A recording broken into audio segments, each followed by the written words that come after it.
They said she drowned, slipped off a yacht, into the dark Pacific. A terrible accident, case closed.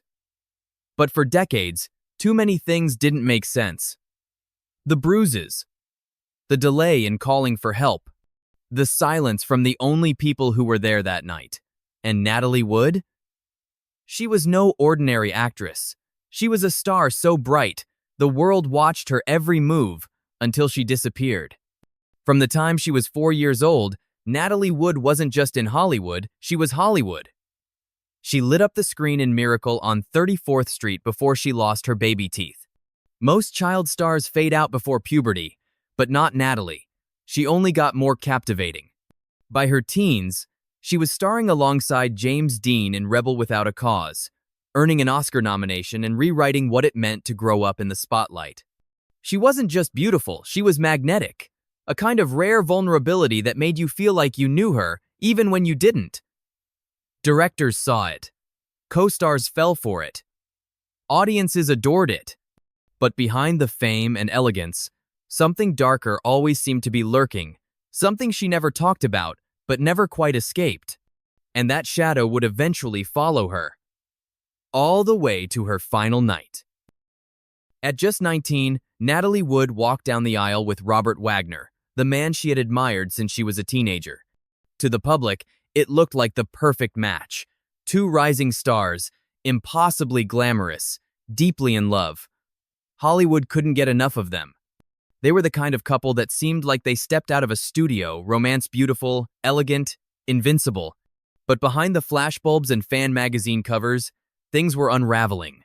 Wagner was 5 years older, ambitious, and already climbing the Hollywood ladder. Natalie, despite her age, had already lived a lifetime in front of the camera. Their chemistry was real, but so were the tensions. Fame has a way of amplifying everything.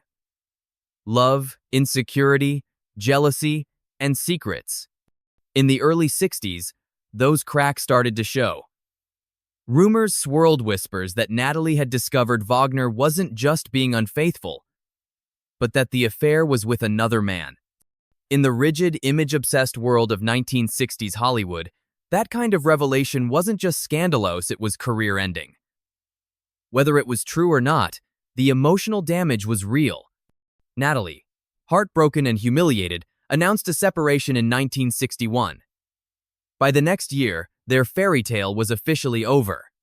But the story didn't end there, because sometimes the people we walk away from are the ones we end up walking back to. After the divorce, Natalie tried to move forward, but the spotlight never stopped following her. Every new romance became tabloid gold. She dated Hollywood's most eligible bachelors, Warren Beatty, Michael Caine, David Niven Jr., each relationship intense, dramatic, and ultimately short-lived. From the outside, it looked like she was living a glamorous life, but insiders knew she was searching for something more. Something stable. Something real. In 1965, that search led her far from the sound stages and studio parties. She got engaged to Ladislav Blatnik, a wealthy Venezuelan businessman, and for a moment, it looked like she might finally escape the chaos of celebrity life. But just like the others, it didn't last. The engagement was called off, and Natalie was left starting over once again. Then came Richard Gregson, a British film producer not flashy, not reckless, just steady, quiet, different. They married in 1969 and welcomed their daughter, Natasha, a year later. For a time, Natalie looked truly at peace. Motherhood softened her edges. She was focused, calm, and grounded. But even that, too, began to crumble. By 1972, another divorce, another ending, another restart. And then, something no one expected. She went back to Robert Wagner. After everything, the pain, the betrayal, the years apart, Natalie reached out. They started talking. Quietly at first, then more. Friends said it didn't make sense on paper, but emotionally, it did. There was a familiarity between them no one else could match. A shared history, a magnetic pull neither had ever really escaped. They remarried that summer aboard a yacht, anchored off the coast of Malibu. A new beginning, in the same place where their story had nearly ended. But this time, the waters wouldn't be calm. It was supposed to be a peaceful weekend, a quiet getaway on the Pacific, just Natalie, Robert Wagner, actor Christopher Walken, and the yacht's captain, Dennis Davern. No paparazzi. No studio pressures. Just stars, the sea, and silence. But something went wrong. On the night of the 28th of November, 1981, that calm dissolved into chaos. A bitter argument broke out on board. What sparked it depends on who you ask. Some say it was jealousy, Wagner angry over how close Natalie had grown to Walken, her brainstorm co-star. Others say alcohol fueled rising tensions that had been building for years. What's clear is that voices were raised, doors were slammed, and at some point, Natalie vanished. Her body was found hours later, floating face down in the cold water off Catalina Island. She was 43. The official story? An accident. She tried to secure a loose dinghy, slipped, and drowned. But almost no one believed it. Natalie had a lifelong fear of dark water so intense that she reportedly wouldn't even swim in her own pool. She never would have tried to handle that dinghy alone in the middle of the night. And then there were the bruises, fresh ones found across her body. Some small, some more severe. Signs of a struggle? A fall? Something worse? Even stranger was what didn't happen that night. Wagner didn't call for help immediately. The timeline was fuzzy. Statements didn't match. And the people who were there, Wagner, Walken, and Davern, weren't saying much. Not then. Not for decades. But the silence wouldn't last forever. For years, the story remained sealed shut. Natalie Wood had drowned tragically, accidentally, and without further question. At least, that's what the official report said. But behind closed doors, whispers kept circulating. Something felt off. Too many details didn't align. Too many people stayed too quiet for too long. And then, in 2011, 30 years after Natalie's death, the man who had been there finally spoke. Dennis Davern, the yacht's captain, had stayed silent for decades. But in a bombshell interview, he admitted what many had feared all along. He had lied. Lied to protect Wagner. Lied to avoid scandal. Lied because he was told to. According to Davern, the night Natalie disappeared was anything but calm. There was an argument. It did escalate. And Wagner, far from being the grieving husband, had allegedly delayed calling for help after Natalie went missing. Davern said he wanted to radio for assistance immediately. Wagner told him not to. The impact was immediate.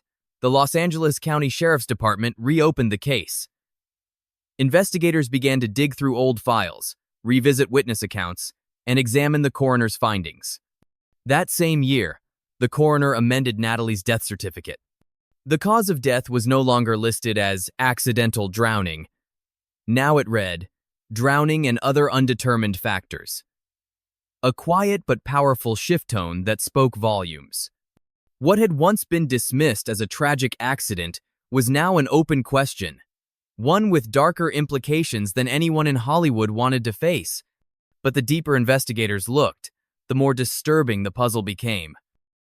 When the case was reopened, it wasn't just a formality, it became a full-scale reevaluation. New witnesses were interviewed, old evidence was reanalyzed.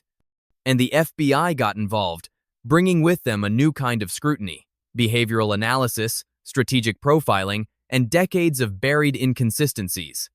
One concept quietly began to emerge behind-the-scenes: game theory. It's a strategy model usually reserved for economists and political operatives. But in this case, it applied chillingly well. 4 people were on that boat: Natalie Wood, Robert Wagner, Christopher Walken, and Dennis Davern. The moment things went wrong, every single one of them had something to lose: careers, reputations, even freedom. And in high-pressure situations, game theory suggests people rarely act with the full truth in mind. Instead, they act to protect their outcomes. Who talked? Who stayed quiet? Who twisted the story just enough to survive? Investigators uncovered decades-old contradictions in testimony. Some people had changed their stories. Others refused to say anything at all. Subtle behaviors began to paint a disturbing picture not just of what happened that night, but of what came afterward. There were notes, private interviews, pieces of evidence that had never been disclosed publicly. Some of them suggested obstruction, others hinted at outright manipulation. But together, they pointed toward one conclusion. The version of events the public had been told didn't match the reality behind the scenes. And in 2018, the turning point came. Robert Wagner, Natalie's husband, the last known person to see her alive, was officially named a person of interest. Not charged, not arrested, but no longer protected by assumption. The walls of silence that had held for decades were beginning to crack. And yet, some of the most powerful questions still had no answers. Why did Wagner wait to report her missing? Why did Walken stay almost completely silent? And if the truth was so innocent, why had it taken 37 years to come to light? What happened next would only add fuel to the fire. Just when the investigation had reached its most intense phase, another bombshell dropped, this one personal. In 2015, more than 3 decades after Natalie Wood's death, a former FBI agent named Donald G. Wilson came forward with a claim that shocked even seasoned investigators. He said he had been having a secret 4-year affair with Natalie Wood, starting while she was still married to Robert Wagner. According to Wilson, the affair wasn't just physical, it was emotional. They were close, intimate, and they kept it completely under wraps because of her public image and Wagner's reputation. The timeline he described? It began in 1973, just after Natalie had remarried Wagner, and continued until 1977, while she was pregnant with their daughter, Courtney. The story had been whispered in Hollywood circles before, always dismissed as hearsay. But in 2016, Wilson doubled down. He appeared in a documentary detailing their relationship and providing personal details only someone close to Natalie would know. Was it true? Wagner flatly denied it. Others close to Natalie called it opportunistic. But even if the affair itself remained unproven, the emotional impact of the claim was undeniable. It raised painful questions about trust, about betrayal, and about what Natalie may have been carrying with her during the final years of her life. More importantly, it further clouded the motives of everyone involved. If Natalie had been emotionally distant, was Wagner suspicious? Jealous? Hurt? If she had confided in someone else, what had she said about that final weekend? And if Wilson's story was even partially true, how many people had something to hide? Christopher Walken, meanwhile, remained silent. He spoke only once briefly in a 1997 interview. Since then, nothing. No elaboration, no clarification, not even a denial. That silence, calculated or cautious, only made the public more suspicious. At this point, the investigation wasn't just about what happened on the boat. It was about everything that led up to it. The resentment, the history, the emotional fallout of a relationship that had already burned once and somehow reignited. And yet, the more that was revealed, the darker the picture became.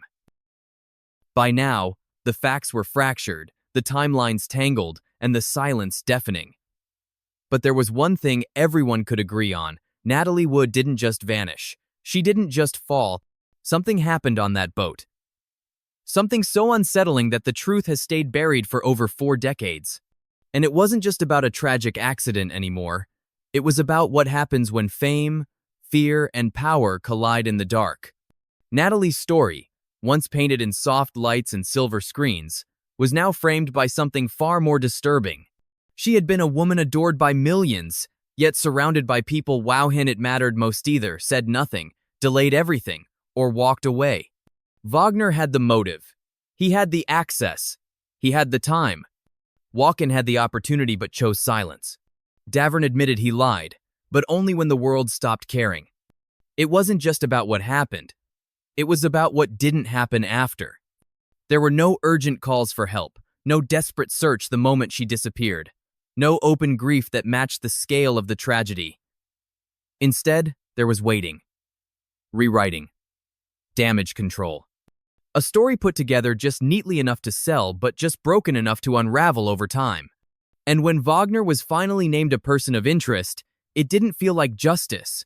It felt like a reminder of how long power can protect someone, of how fame can act like armor, of how people in the spotlight can slip between the cracks while the truth drowns beneath them. Natalie Wood's death didn't just expose a possible crime. It exposed an entire system willing to look the other way, as long as the cameras kept rolling and the stars kept smiling. But that illusion was about to shatter. After 44 years, the myth of Natalie Wood as a tragic starlet lost at sea has faded. What's left behind is something much colder and far more disturbing. Because the truth isn't just that she died, it's how she died, where, with who, and why no one said a word when it mattered most. There's no smoking gun, no dramatic confession, no neatly packaged ending that Hollywood usually demands.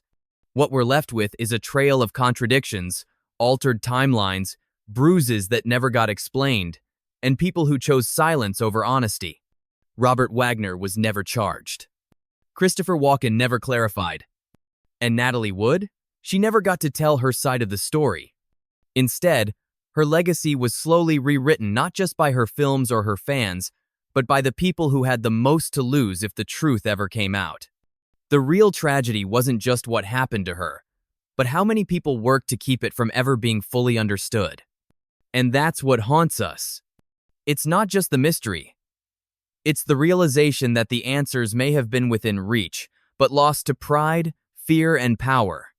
That Natalie's final hours were spent surrounded by people she once trusted, and that in the end, none of them protected her. This isn't just a Hollywood story. It's a cautionary tale about silence, about image, and about how even in death, some stars are still kept on a tight script. Because maybe the most chilling part of Natalie Wood's story is that it may never truly be over.